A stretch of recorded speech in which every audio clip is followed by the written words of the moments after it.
Good morning বন্ধুরা, কেমন আছেন আপনারা? সবাই নিশ্চয়ই ভালো আছেন, আমিও ভালো আছি। আজ হলো সানডে, সকাল এখন 9:30 বাজতে যায়। তো এখানে প্রথমেই বাসি বিছানাটা গুছিয়ে নিচ্ছে। আজকে কিন্তু এখনও পর্যন্ত চা খাওয়া হয়নি। তো এই যাব এবারে চা করতে। আজকে অনেকটা দেরি করে ঘুম থেকে উঠেছি, কারণ রবিবার তো, মানে শনিবার রাত থেকে চিন্তা করে নিই কালকে উঠতেও হবে না, কোনো তাড়াহুড়ো নেই। প্রত্যেক দিনই এখন সকালে উঠতে হয় না, কিন্তু অন্য দিন তিশানের পড়া থাকে, তারপরে তন্ময়কে 8টার সময় চা করে দিতে হয়, এই চিন্তাগুলো মাথার মধ্যে থাকে। কিন্তু রবিবার চলো 9টা 9:30 অবধি ঘুমালেও কোনো অসুবিধা নেই। এখানে চলে এসেছি চা করতে। এখানে দিলাম একটুখানি আদা বেশি করে ঘষে, আর দিলাম চিনি। পরশু দিনকে জানেন চিনিটা একটু চায়ে কম হয়ে গেছিলো। এবার তন্ময় না চিনি কম ছাড়া চা একদমই খেতে পারে না। আমার যেমন কি একটুখানি চিনি কম হলেও কোনো অসুবিধা হয় না, আমি খেয়ে নিই, কিন্তু ওর বাবা মিষ্টি যদি ঠিকঠাক না হয় ও চা খাবেই না। চায়ে একটু চিনিটা কম হয়েছিল বলে জানেন 1 কাপ চা পুরো ফেলে দিতে হলো। আর আমাদের কাপগুলো দেখেছেন তো কতটা খোবলা খোবলা কাপ, আর আমি তো 2 কাপ চা খাবোই না। ওরে বাবারে, আমার তাহলে সারাদিন গলা বুক জ্বলবে। যাই হোক চলুন, এখানে চা করে নিয়েছি আর তিশানকে একটু কফি করে দিলাম। আমি বললাম যে একটু ঠান্ডা ঠান্ডা পড়েছে, তুই একটু কফি খা। আর এখানে চিকেন তো আনা হয়ে গেছে কারণ সানডে। তো চলুন, এখানে একটা বিস্কুটের প্যাকেট আনা হয়েছিল। প্রত্যেক দিন মানে 2 দিন 1 দিন ছাড়া ছাড়া জানেন বিস্কুটের প্যাকেটগুলো বাবা ছেলে দুজনে মিলে শেষ করে দেয়। মানে আমি কি বলবো, মানে চেঁচিয়েও শোনে না। এ নিচ্ছে 3টে তো ও নিচ্ছে 4টে। তাও আবার কি বিস্কুটটা আবার পছন্দের হতে হবে। যদি অন্য বিস্কুট মানে নোনতা বিস্কুট এনে রাখি সেটা কোনো অসুবিধা নেই, এখন মাসখানেক পড়ে থাকবে, খাবেই না। এই দেখুন 2খানা বিস্কুট দিচ্ছি তো বলছে না আর একটা দাও। তন্ময়কেও কিন্তু ও ঘরে 2-3টে বিস্কুট দিয়ে এসছি। তো ও তবু ব্রেকফাস্ট খাবে না, চা বিস্কুটই খাবে। তো এখানে রান্নাবান্না সব জোগাড় করে নিয়েছি, পেঁয়াজ কেটে নিয়েছি, সিম আলু সিদ্ধ হবে, আর টমেটো আদা রসুন বাটা। এখানে মাংস ধুয়ে চুবড়িতে রেখে দিয়েছি, জলটা একটু ঝরুক। আর এই দেখুন আজকে আমার ব্রেকফাস্টে আছে ঘুগনি আর মুড়ি। আগের দিন রাত্রিবেলা ঘুগনি করেছিলাম, তো কি খাবো আমি অনেকক্ষণ ধরে চিন্তা করলাম যে না আমি বাসি ঘুগনিটা খাবো না করলাম, জানেন আমার গলা বুক জ্বলবে, অম্বল হবে। কিন্তু ও বাবা, খাওয়ার কোনো অপশানই কিছু নেই। আবার কে ভাত বসাবে বলুন তো, ছাতুও নেই যে ছাতু মুড়ি খাবো। তো ওই জন্য ঘুগনি মুড়ি খেয়ে নিলাম। চলুন, ব্রেকফাস্ট খাওয়া হয়ে গেছে, খাওয়া হয়ে যায় না, খেতে খেতেই রান্নাটা হচ্ছে। এখন প্রায় 11টা 11:30 বাজতে যায়। এখানে মাংসটা বড় জায়গাতেই বসাবো, কারণ একেবারে দুবেলার মাংসই আনা হয়েছে। চলুন মাংসটা বসিয়ে দিই, তারপর তো টুকটুক করে সংসারে কাজ আছেই। পেঁয়াজটা একটু ভাজা ভাজা করে নিয়েছি, এবারে মাংসটা দিয়ে দিলাম, টমেটো দিয়ে দিচ্ছি, আদা রসুন বাটা বেশি করে দিয়ে দিলাম, কারণ মাংসটা প্রায় 750-800 মাংস আছে। তো হলুদ গুঁড়ো দিয়ে দিলাম, এরপরে দিয়ে দেবো কাশ্মীরি লঙ্কা, অল্প একটু গুঁড়ো লঙ্কাও দেবো, ওটা পরে দেবো। এটাকে এবার ঢাকা চাপা দিয়ে সুন্দর করে কষিয়ে কষিয়ে মাংসটা রান্না করব। আর তিশান বলেছে মা আজকে আমাকে একটা কষা মাংস দেবে, কারণ আজকে ও আমাকে মাংস কিনে এনে দিয়েছে সকালবেলা। ও উঠেই আগে ওকে আমি আগের দিন রাত্রিরেই বলে রেখেছিলাম যে বাবু একটু মাংসটা কিনে এনে দিবি, বলেছিল ঠিক আছে আমি যাবো, কিন্তু আমাকে একটা কষা মাংস দিতে হবে। যাই হোক আমি তাতেই রাজি হলাম, কারণ মাংসটা তো আনতে যেতে হবে না। আর কি বলুন তো, মাংসর দোকানে ছেলেটাকে বলাই থাকে যে ও এলে বুঝে সুঝে মাংস দিয়ে দেয়, টাকা পয়সাও ঠিকঠাকভাবে নিয়ে নেয়, আর বেশি কম হলে আমাকে আবার পরে দিয়ে দেয় আমার হাতে।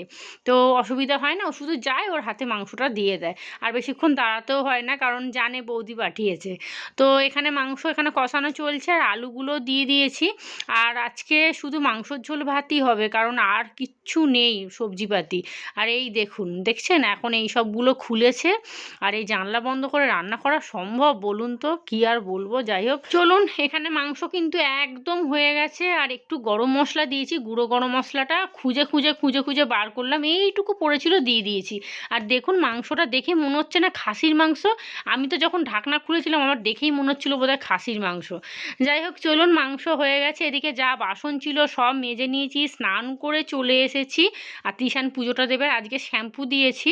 আর এই দেখুন এই নাইটিটা সেই যে কিনেছিলাম, কদিন ধরে ভাবছিলাম পরবো, কিন্তু পরছিলাম না, কারণ ভাবলাম সামনে সরস্বতী পুজো আছে, নতুন জিনিস, তাহলে সরস্বতী পুজোর দিনকেই পরবো। আবার ভাবলাম যে মায়ের বাড়িতে সরস্বতী পুজো হয়, তো ওখানে যেহেতু পুজো হবে তো নাইটি পরবো, শাড়িই পরবো, ওই জন্য আজকে ভেঙেই নিলাম। চলুন এখানে তিশানকে খেতে দিয়ে দিচ্ছি, আর ও সকালবেলা শুধু ওই বিস্কুট আর ওই কফি খেয়ে আছে, আর কিচ্ছু খায়নি। বাবা ছেলে দুজনেই। তন্ময়কে বললাম একটুখানি ডিম পাউরুটি করে দিচ্ছি খাও, বলছে না আমি খাবো না। ওই গেম খেলায় যে ঢুকে যায় জানেন তো, ওতেই ও মক্ত হয়ে যায়।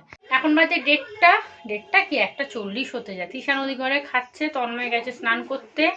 আর এই নাইটিটা নতুন তোলাই ছিল, আজকে পরলাম, সেই হাতাটা যে কেটে নিয়ে এসেছিলাম বলছিলাম না। আর এখানে এই যে কাজ হচ্ছে, দুদিন ঘরে ছিলাম না, দুদিন না একদিন, তখন হলো না। আর আজকে এই রান্নাবান্না হচ্ছে, জানলা বন্ধ করেই রান্না করতে হলো। তো যাই হোক চলুন খাওয়া দাওয়া করবো। খাওয়া দাওয়া করে চুলটা শুকাই না, যে শ্যাম্পু দিয়েছি, বেশ করে তেল দিয়েছিলাম। শ্যাম্পু দেওয়ার আগে একটু বেশ করে মাথায় তেল দেবেন, দেখবেন সুন্দর চুলটা সিল্কি হয় একদম। মানে ওই কন্ডিশনার বা সিল্ক অ্যান্ড শাইন এসব কিছু দিতে হয় না, এমনি সিল্কি হয়ে যায় যদি বেশি করে তেল দিয়ে 2-3 ঘন্টা রেখে তারপরে শ্যাম্পু করেন। যাই হোক চলুন খাবো, খাওয়া দাওয়া করে তারপরে ভিডিও আপলোড করব। তিশান আবার একটু পার্কে বলছে, আমার এই কানটা যেন বন্ধ হয়ে গেছে, কেন কি জানি বাবা। আর এই ছোটো ছোটো কানেরগুলো প্রজাপতি, এই সামনে ওই যে বললাম না বৌদিটা কসমেটিকের জিনিস বিক্রি করে, ওখান থেকে কিনে নিয়ে এসেছি কানেরগুলো। এরকম ছোটো ছোটো কানের না বেশ পরতে ভালো লাগে, ম্যাচিং করে করে। তবে এটা ম্যাচিং হয়নি, পছন্দ হয়েছিল নিয়ে এসেছিলাম।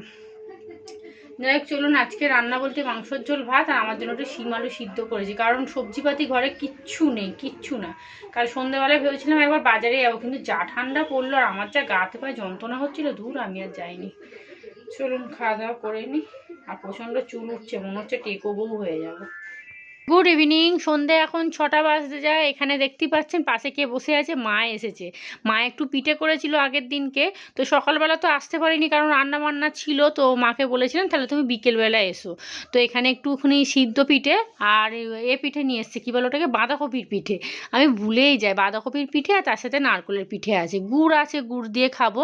তো এখানে মায়ের জন্য তন্ময়ের জন্য 2 কাপ দুধ চা করে নিয়েছি। আর এই সন্ধেবেলাটা যখন আমি দুধ চা করি না, জানেন আমার এত খেতে ইচ্ছা করে, কি বলবো আপনাদেরকে, আমি জিভটাকে না টেনে ধরে রাখি। আমি বলি না একদম বেরোবি না, তুই ভিতরেই থাক, বেরোলেই কিন্তু আমাকে আবার হসপিটালে ভর্তি হতে হবে। তো এখানে দেখছেন পিঠের কৌটো ফাঁকা হয়ে গেছে, কারণ তন্ময়কে কিছুটা দিয়েছি, তিশান অনেকগুলো খেয়েছে, আমিও 2-4টে খেয়ে নিয়েছি। চলুন এবারে একদম 3 জনে মিলে আসর বসিয়ে দিয়েছি। দেখতেই পাচ্ছেন আমি লিকার চা নিয়ে নিয়েছি, আর মাকে একটা কেক এনেছিলাম, মানে সামনের দোকানে একটু গেছিলাম মায়ের জন্য, কারণ মা সব রকম বিস্কুট না খেতে পারে না, মায়ের ওই দাঁতের ফাঁকে ফাঁকে ঢুকে যায়, দাঁতের যন্ত্রণা। তো সেই জন্য একটা নরম কেক নিয়ে এসেছিলাম, ওটাই মাকে একটা দিলাম, কিন্তু মা তো আমাদেরকে ভাগ করে দিয়ে দিয়েছে। এই যে আমিও খাচ্ছি, তিশানও খাচ্ছে, আর মাও খাচ্ছে। আর এখানে একটা হিন্দি মুভি চালিয়েছিল, তন্ময় চালিয়েছিল বিকেলবেলা, তো ও তো গেম খেলতে চলে গেল ওই ঘরে। আর এবারে তিশান দেখছে ভূতের মুভি, জানেন, অক্ষয় কুমারের। তো মা বলছে কি এগুলোকে তোরা দেখিস, সিরিয়াল চালা। মা তো, মায়ের এখন খুব সিরিয়ালের নেশা হয়েছে, জানেন। আগে তো আমাদের টিভিও ছিল না, কোনো কিছুই ছিল না, কারেন্টই তো ছিল না, টিভিটা চলবে কোত্থেকে। আর মা যেহেতু প্রথম থেকে টিভি মানে মা দেখেও নি, আর সিরিয়াল তো দূরের কথা। তো সেই জন্য মায়ের নেশাটা ছিল না। মাঝখানে একটা টিভি কেনা হয়েছিল, বেশ কয়েক বছর না মার খুব সিরিয়ালের নেশা হয়েছিল। আবার টিভিটা খারাপ হয়ে গেছে, এখন আমার ঘরে এলেই না বলবে কি একটু সিরিয়াল চালাতো, আমাকে বলবে। যাই হোক দেখুন গল্প করতে করতে মাও অনেকক্ষণ বসেছিল, এখন প্রায় 7:30 পৌনে 8টা বাজে। মাকে বললাম শীতকাল তুমি চলে যাও। আর এখানে আমাদের একটা দরজা, পুরনো দরজা না ভেঙে গেছে, তো কাঠগুলো না আমি ব্যাগের মধ্যে গুছিয়ে রেখে দিয়েছি, যে মা নিয়ে গেলে, আমাদের বাইরে দেখছেন একটা ডিস্কো উনুন তৈরি করেছে ওই ইট দিয়ে, তো ওখানে ভালোভাবে জল গরম হয়ে যাবে। আর ওদের যেহেতু 8-10 জন লোক, তো অনেক জল গরম লাগে, জানেন, গ্যাসও অনেক পড়ে। তো মাকে বলছি মা ব্যাগে করে রেখে দিয়েছি, মেজদাকে বলো সাইকেলে করে নিয়ে যেতে। মা বলছে হ্যাঁ থাক, আমি মেজদাকে বলবো কোনো। তো মা চলে গেছে। এখানে দেখুন যা টুকটুক করে বাসন পড়েছিল, অনেক বাসন ছিল, তো এখানে বাসনগুলো মেজে নিয়েছি, রান্নাঘর পরিষ্কার করলাম। আর এখানে চালটা ভিজিয়ে রেখেছি, আজকে রাতে হবে ভাত। আর মাংসর ঝোল তো অনেকটাই আছে, প্রায় কয়েক টুকরো মাংসও আছে আমি দেখছি। তো হ্যাঁ যা আছে মোটামুটি হয়ে যাবে আজকে রাত্রিবেলা। আর আমি তো রাত্রে খুব একটা মাংস থাকলেও এখন খাই না, ভয়ে খাই না, জানেন। যাই হোক এখন কিন্তু আর ভাত বসাবো না, 9টার দিক করে ভাতটা বসাবো, 9টা 9:30 করে গরম গরম ভাত, আর তার সাথে মাংসর ঝোল। আর এখানে দেখুন 4খানা পিঠে বেঁচে আছে, তো এইটা তিশান 2টো আর আমি 2টো খেয়ে নেবো। তন্ময় খুব বেশি খায় না, কারণ ও আবার দুধ পুলিটা খেতে বেশি ভালোবাসে, আমি তো আবার মানে কি বলবো, যা দেবেন আমি তাই খাবো। আর দেখুন 3 দিন ধরে এই জামা কাপড়গুলো শুকোচ্ছে, রোদের তো দেখাই নেই। আর তিশান দেখুন এখানে ঘুমোবার নাটক করে চুপ করে শুয়ে আছে একদম। তোকে বলছি সরে যায়, এবারে আমি শোবো। আমারও জানেন তো কদিন না কানটা কি ব্যামো ধরেছে কি জানি বাবা। আর এই দেখুন সারাদিন পরে এখন রাত্রি 9টা না, এখন 8:30 বাজে। এখন মনে পড়েছে যে পড়তে বসতে হবে, কারণ সকালে পড়া আছে না, 7টা থেকে পড়া ওর। আর এই দেখুন এখানে একটু হাতের লেখাটা আমাকে দেখাতে বলছে মা দেখো ভালো হয়েছে, তাই ভাবলাম আপনাদের সাথে একটু শেয়ার করি। তাহলে চলুন আজকের ব্লগটা এখানেই শেষ করছি। আপনারা সবাই ভালো থাকবেন, আজকের মতো টাটা।